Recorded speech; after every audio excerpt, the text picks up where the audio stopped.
तो दोस्तों आप लोग तो शायद भारतीजा की आन कार्ड वीडियो देखने के लिए काफी दिनों से इंतजार करके बैठे हुए हो। तो इंतजार की घड़ी खत्म करते हुए फाइनली तुम्हारा भाई आज के वीडियो में बात करेंगे भारतीजा की आन कार्ड वीडियो को लेकर।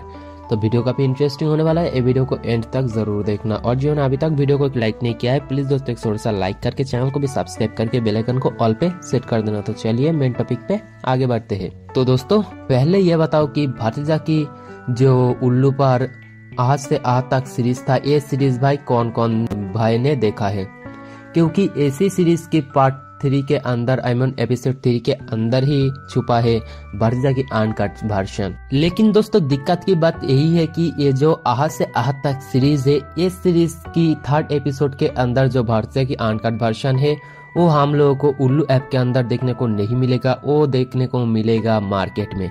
तो दोस्तों मैं तो भारतीजा की अनकट वर्जन देख लिया हूँ, और किस किस भाई ने भारतीजा की अनकट वर्जन देखे हो और कौन कौन नहीं देखे हो इस वाला वीडियो के अंदर एक कमेंट करके बता सकते हो। तो दोस्तों यही था थोड़ा सा इन्फॉर्मेशन वीडियो, मिलता है ऐसा कोई वेब सीरीज की जानकारी लेके, तब तक के लिए अलविदा।